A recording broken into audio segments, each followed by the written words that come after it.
Hoje nós vamos abordar sobre as atribuições da polícia, as atribuições de polícia dada à GCM e também vamos falar sobre revista íntima nos presídios.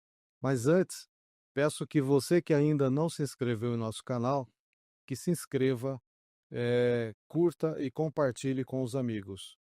Nossos convidados de hoje são Dr. Ribeiro, advogado criminal, pós-graduado em Direito e Processo Penal, MBA em Gestão Empresarial pela FGV de São Paulo, diretor jurídico do CDL de Itaquera, membro da ASP desde 2016 e um empreendedor nato desde os 9 anos de idade. No assunto de hoje, eles vão compartilhar conosco um pouquinho de seus conhecimentos e vamos falar sobre revista íntima nos presídios, julgamento que vai ser retomado pelo STF na próxima quinta-feira, dia 27 de março. E vamos falar também da atribuição de polícia dada à Guarda Civil Metropolitana, que também foi interpretação do STF. Muito bom. Oi, doutor Ribeiro, muito obrigado por participar conosco deste podcast. E já para começar, eu gostaria de pedir que o doutor pontuasse a respeito dessa questão que entra em julgamento, né? Retoma o julgamento do STF no próximo dia 27, que é a respeito da revista íntima no presídio. O placar está 2-1 contra a revista. Saudações cordiais, doutor Vanor, doutor Edmilson, doutor Sérgio, Doutor, obrigado pelo convite. a toda a nossa audiência do Fala Direito. Já foi feito o convite para vocês se inscreverem. Isso. Olha, a revista íntima nos presídios, eu entendo que é algo necessário, desde que seja feito com técnica, com qualidade, dentro dos parâmetros legais. Sim. Exatamente porque outrora você via dentro do presídio pé de maconha, celular, fuzil, facão, fogão, geladeira. Peraí, Exatamente. me ajuda. Me ajuda. E aí é necessário responsabilizar tanto o gestor, que às vezes coloca uma máquina que radiografa, né? Que vai fazer Sim. o raio-x. E ele deixa o scanner, tá? E aí ele não conserta essa máquina porque ela quebrou, porque uma máquina, assim como qualquer outra coisa, ela quebra. Certo. Agora, a questão é, a visita íntima, e por que nós falamos íntima? Porque em alguma medida, e sobretudo mulheres, esconde na cavidade genital, Exato.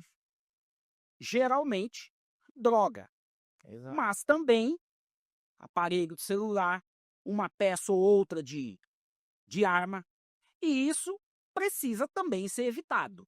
Então veja, se o scanner, se a máquina de raio-x for suficiente, não há necessidade desse toque.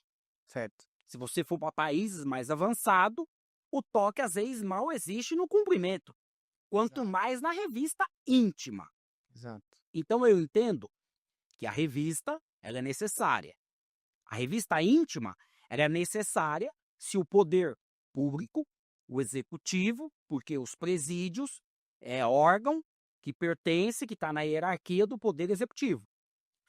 Então, a visita íntima feita manual, ela só vai ser necessária se o poder executivo for incompetente para colocar uma máquina.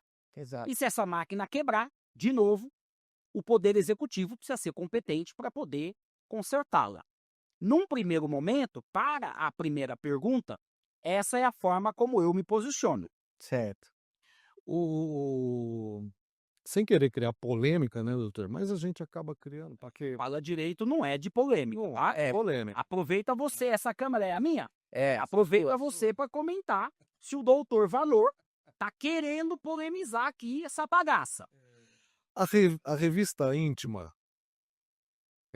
ela não é vexatória e ilegal, pois Eu entendo que ofende a dignidade da pessoa humana.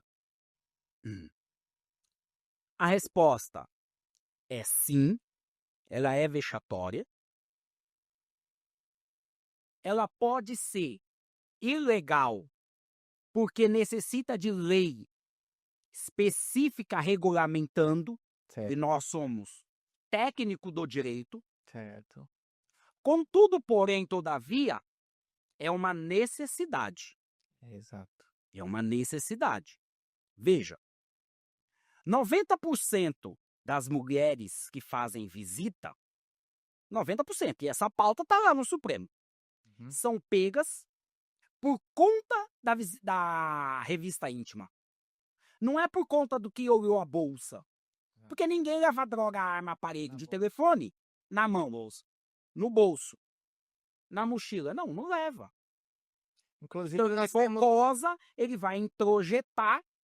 Você pensar em alguma medida, por exemplo, alguns produtos, sobretudo sintético, que sai de um país para o outro, é no estômago, Certo, às vezes na genitália. certo. E aí onde é que é pego isso? No raio-x. Ainda assim, dia desses, eu no aeroporto, o vigilante falou: olha, de alguma forma você passou 2 vezes no raio-x e está apitando. Você me permite eu fazer uma revista pessoal? Tudo bem, vamos embora. Bora. Então, eu nunca, vamos dizer assim, óbvio que eu sei qual é o limite, Aham. eu sei até onde eu vou permitir. Sim. Tem pessoas que simplesmente vai se apoiar nessa tese, é ilegal, é vexatória, não vai querer permitir a revista, e aí eu já vi advogado ir por esse caminho. E Ele estava com uma presilha igual essa que eu estou usando, sim. e aí estava apitando. Ele não quis tirar. Ele falou: não, é minha ferramenta de trabalho. Eu falei: doutor, com devido respeito, o senhor vai ganhar os seus honorários se o senhor conseguir despachar, se entrevistar com o seu cliente. Se o senhor voltar, for para o habeas corpus, mandado de segurança, seja lá o recurso jurídico que o senhor queira manejar, de repente o senhor não ganha, porque o senhor não se entrevistou com o seu cliente. O Exato. senhor tira a presilha e vai ser feliz. Então, eu sou da tese que existe a necessidade de se regulamentar, mas também existe a necessidade do poder executivo ser competente na plena acepção do termo.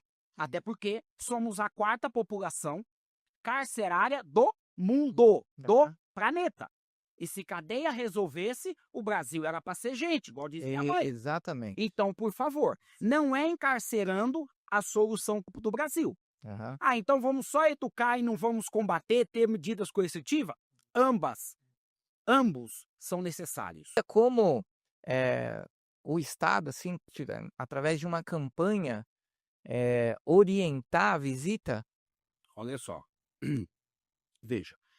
Primeiro, quando eu respondi sim, Sim. é de que existe um armário para que o profissional da advocacia, o oficial de justiça, eventualmente o promotor, ele deixe, né, os seus pertences no armário. Sim.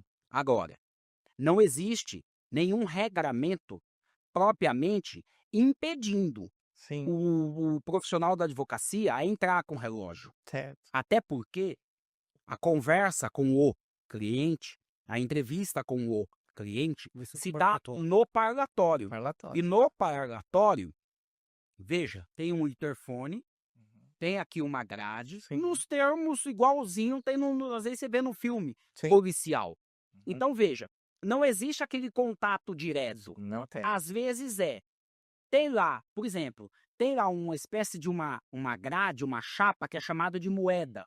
Isso. E aí um acrílico. E tem algum E às vezes acrílico. você pode muito bem passar uma caneta, passar uma Claro. presilha de cabelo, a presilha de gravata. Aham. Então é para poder evitar isso. Certo. E às vezes o agente, né, o agente da polícia penal, ali o carcereiro, quem está na portaria, ele tenta evitar. O X da questão é, ele vai dizer que ele tem uma portaria administrativa. Certo. Ocorre que nós, sendo técnico do direito, nós sabemos que a norma ela precisa decorrer da lei e não propriamente de uma portaria administrativa que impede.